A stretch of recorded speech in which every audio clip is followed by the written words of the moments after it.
part ke-13 membaca buku Alibaba. Ini kita mulai dari halaman 57. Jalan inovatif Alibaba. Bagi seorang dalam industri internet di Amerika Serikat, kesuksesan Alibaba sangat unik. Walaupun orang dengan samar-samar bisa melihat beberapa jejak perusahaan internet Amerika dalam apa yang dicapai Alibaba. Bentuk keseluruhan inovasi-inovasinya sangat berbeda. Kesuksesan Alibaba menempuh jalan yang berbeda. Sebuah bisnis B2B dengan karakteristik Tiongkok. Ketika sektor internet global menghangat pada akhir abad ke-20, dagang L mulai merembes pelan-pelan ke Tiongkok dari Amerika Serikat. Di sepanjang gelombang panas ini, Jack Ma menerima undangan untuk menghadiri sebuah konferensi dagang L di Asia.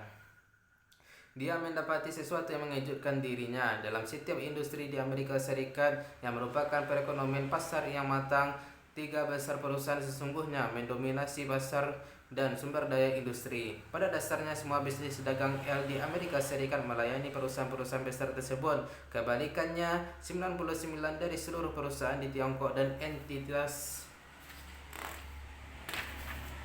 berukuran kecil dan menengah dan lingkungan perekonomian pasar sepenuhnya berbeda.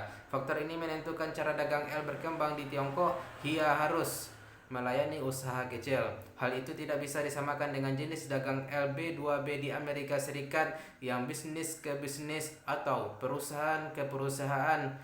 Pada kenyataannya, yang ada ialah pengusaha ke pengusaha. Pada akhirnya, perbedaan konseptual ini menciptakan sebuah model Tiongkok bagi B2B yang berbeda sama sekali dari yang ada di Amerika Serikat. B2B adalah basis di mana Alibaba didirikan. Bisnis B2B orisinal Alibaba dengan demikian dibagi menjadi sebuah bentuk domestik dan bentuk internasional, 2 segmentasi pasar yang berbeda. Pasar Alibaba bagi transaksi internasional diciptakan agar memungkinkan perusahaan-perusahaan ukuran kecil dan menengah di seluruh dunia berekspansi ke pasar luar negeri pada basis platform lintas batas berbahasa Inggris.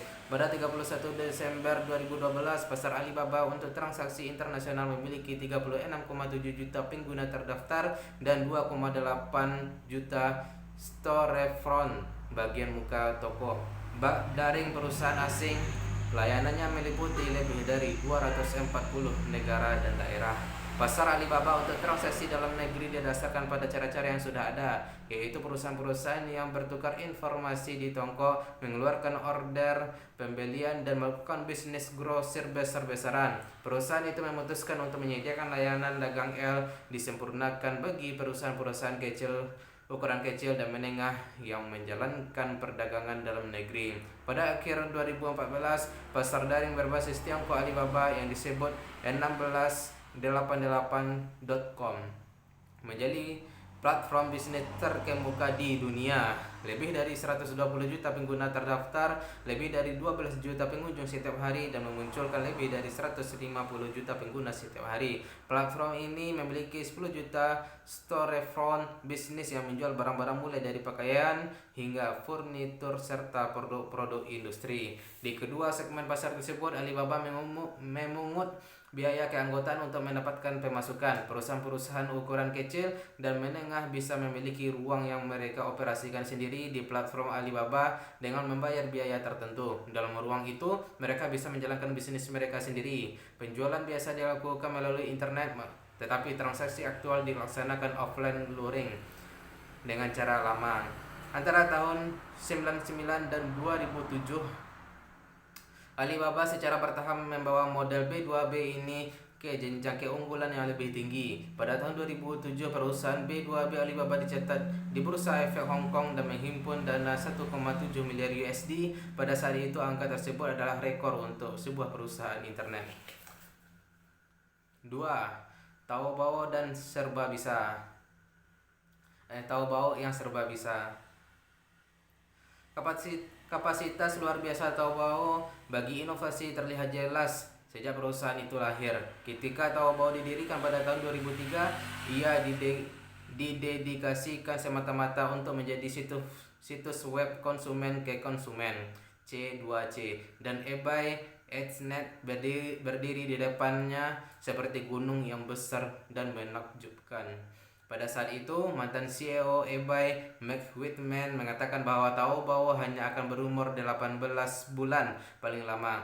18 bulan kemudian, pejabat operasional kepala Xnet mengatakan ini akan menjadi perang berkepanjangan. Kita akan bertempur untuk beberapa waktu. Saat itu Taobao sangat dominan, sementara eBay Xnet pada dasarnya sudah terlupakan. Bagaimana Taobao menaklukkan eBay Xnet?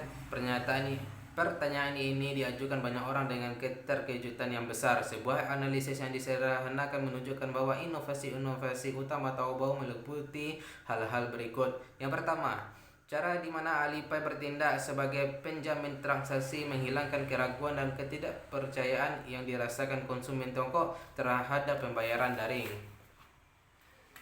Yang kedua, eBay Xnet melakukan apapun yang bisa dilakukan untuk mencegah pembeli dan penjual saling terhubung dan melakukan bisnis secara langsung demi memastikan pemasukan dan biaya transaksi. Sedangkan Taobao justru mendorong pembeli dan penjual untuk merundingkan harga secara langsung. Ini memungkinkan Taobao menjadi pasar bebas. Meskipun yakin bahwa sudah tepat waktunya untuk menggarap pasar dagang L, Taobao melakukan banyak investasi untuk memperluas pasarnya, yaitu promosi pasar. Pada saat eBay Xnet terbangun, pasar dagang L Tiongkok sudah dikuasai pihak-pihak lain, dengan sedikit saja tempat tersisa bagi eBay Xnet. Yang keempat, fleksibilitas Taobao dalam menangani pasar regional dan lokal benar-benar mengalahkan strategi menangani pasar-pasar global sebagai satu entitas. Platform Xnet terhubung dengan platform global eBay, dan sistem akun konsumen keduanya merupakan sistem yang disatukan di seluruh dunia. Ini mengundang penolakan dari seluruh vendor Xnet. Setelah mengalahkan eBay Xnet, Taobao kemudian tumbuh dengan cara yang pada dasarnya tanpa hambatan. Dipandu oleh strategi-strategi yang tepat, perusahaan itu bergerak selangkah demi selangkah untuk menjadi pemimpin bisnis retail internet Tiongkok. Salah satu inovasi utama Taobao disebut strategi Taobao yang lebih besar. Pada September 2008, Alibaba Group mengumumkan dan secara resmi meluncurkan langkah pertama dalam strategi ini di bawah bendera usaha pengembangan gabungan Taobao dan Alibaba. Mereka menciptakan ekosistem dagang L terbesar di dunia. Strategi Taobao lebih besar ini memungkinkan Taobao melampaui dirinya sendiri berdasarkan fondasinya. Dengan cara pengembangan non-konvensional akan menciptakan sebuah bentuk unik perniagaan di seluruh dunia. Tujuannya adalah melampaui angka penjualan global Walmart dalam 10 tahun. Pada Januari 2010, Alibaba Group mengumumkan bahwa ia menginvestasikan 5 miliar RMB ke platform Taobao selama 5 tahun ke depan sebagai bagian fokusnya pada pengembangan strategi Taobao yang lebih besar. Keunggulan strategi Taobao ini terletak pada perluasan nilai yang disediakan oleh Taobao sendiri bagi tiap perusahaan individual. Bukan sekedar menyediakan nilai Taobao, masing-masing perusahaan kini didongkrak untuk menjadi bagian dari sebuah ekosistem dan sebuah industri secara keseluruhan. Penyebab Taobao bisa membentuk layanan dagang L senilai 100 miliar RMB terkait dengan strategi Taobao yang lebih besar. Inovasi utama Taobao yang lain adalah ia terus-menerus melakukan segmentasi dan perlepasan bisnis baru. Sebagai pengusaha yang sangat kreatif, taktik Jack Ma berkenaan dengan Taobao adalah menumbuhkan perusahaan itu dengan kecepatan semakin bertambah dan kemudian pada saat yang tepat memecahnya menjadi segmen-segmen bisnis. Alipay, Juhuasuan.com dan Taobao Commercial City yang kemudian diubah namanya menjadi Tmall.com adalah hasil dari taktik ini. Kesempatan paling berpengaruh di mana Jack Ma memainkan strategi ini adalah pada Januari 2013 ketika dia memecah seluruh Alibaba Group menjadi 25 unit bisnis terpisah, sebuah langkah yang mengherankan siapa saja di luar perusahaan. Diferensiasi bisnis terus-menerus sesungguhnya adalah manifestasi strategi proaktif Alibaba untuk terus mengubah dan menyempurnakan diri. Menyambut perubahan adalah salah satu enam pedang keramat Alibaba. Inilah bagian yang sangat penting dari kode nilai-nilai perusahaan. Sebuah prinsip yang tingkatnya lebih tinggi lagi adalah menciptakan perubahan, memperbaiki atap sebelum hujan, melakukan pengaturan dengan baik terlebih dahulu. Manfaat dari hal ini adalah bahwa sekalipun unit-unit bisnis berlipat ganda, intinya tetap sama semuanya, berputar-putar di sekitar tulang punggung dagang L. Lebih jauh, masing-masing perubahan mengonsolidasikan dan memperkuat tulang punggung itu. Pada saat yang sama, bisnis subsidiar yang terdiferensiasi menempuh cakrawala pertumbuhan baru, sebuah ruang pasar baru, masing-masing menjadi pemimpin dalam domain terdiferensiasinya sendiri. Misalnya, begitu Juhusuan dilepas dan menjadi independen, ia menjadi platform pasar grup pembelian di Tiongkok. Begitu Alipay menjadi independen, ia menjadi pemimpin dalam bidang pembayaran pihak ketiga di Tiongkok. Yang ketiga, Alipay, sebuah cabang tidak disengaja Alibaba. Ketika dilepas dari Taobao dan menjadi sebuah perusahaan independen, Alipay tidak menyangka akan menjadi seperti sekarang ini. Berawal dari alat paling awal Taobao untuk menjamin transaksi daring, Alipay kini menjadi pemimpin dalam layanan titipan pihak ketiga untuk pembayaran daring di Tiongkok. Dalam tahun fiskal 2014, pada 31 Maret 2014, total transaksi melalui Alipay mencapai 623 miliar USD, kurang lebih 3,9 triliun RMB.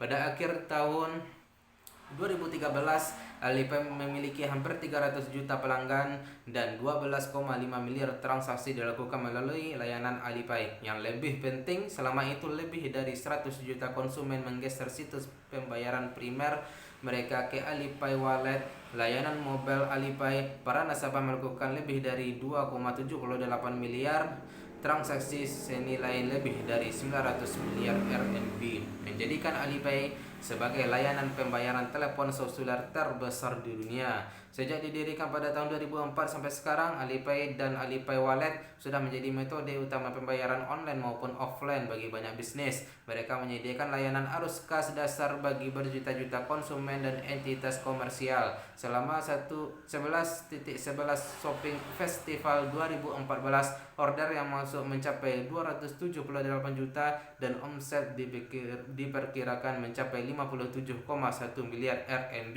Jumlah tertinggi transaksi yang ditangani dalam 1 menit adalah 2,85 juta, 3 kali lebih tinggi dari angka tahun sebelumnya. Nilai moneter tertinggi transaksi via telepon seluler dalam satu hari adalah 11,3 miliar RMB, lebih dari 460.000 bisnis secara rutin menggunakan layanan Alipay untuk menangani pembayaran. Pembayaran semacam itu menggabungkan berbagai macam bidang bisnis, layanan komersial, tiket, dan usaha-usaha layanan publik. Alipay bukan lagi merupakan alat pembayaran sederhana, ia sudah menjadi penolong dalam urusan hidup sehari-hari bagi orang dalam abad internet. Alipay sudah mengerahkan upayanya untuk membangun sebuah lingkaran kehidupan di internet, menyediakan cara-cara untuk membuat seluruh kehidupan lebih nyaman, lebih cepat, dan lebih mudah sehubungan dengan urusan sehari-hari seperti makan, pakaian, perumahan, dan seterusnya. Misalnya, Alipay sudah mempunyai puluhan juta konsumen yang menggunakan jasanya untuk membayar tagihan layanan umum, melakukan pembayaran kartu kredit, menyelesaikan pengiriman online, dan lain sebagainya. Festival Musim Semi 2014 bisa dijadikan sebagai contoh. Sebagian besar lokasi perbankan ditutup dalam liburan 7 hari ini. Akibatnya 2,2 juta orang menggunakan layanan Alipay Wallet untuk melakukan pembayaran dari 38 kartu kredit keluaran bank yang berbeda-beda. Dalam kesempatan itu saja, pembayaran yang dilakukan melalui telepon seluler mencapai 7,1 miliar RMB. Jumlah ini 10 kali lebih besar dari transaksi dengan cara demikian dalam Festival Musim Semi 2013. Jumlah transaksi kartu kredit yang menggunakan layanan pembayaran Alipay selama Festival Musim Semi 2014 mencapai lebih dari 100 juta transaksi terpisah. Transaksi kartu kredit mencapai 52% dari seluruh transaksi yang dilayani Alipay dalam 7 hari itu tanpa perlu meninggalkan rumah mereka lebih dari 50 juta konsumen Alipay bisa menggunakan telepon seluler mereka untuk membeli barang, membayar kebutuhan kehidupan sehari-hari, membayar kartu kredit, menggunakan layanan YouEbao untuk mengelola keuangan personal dan sebagainya.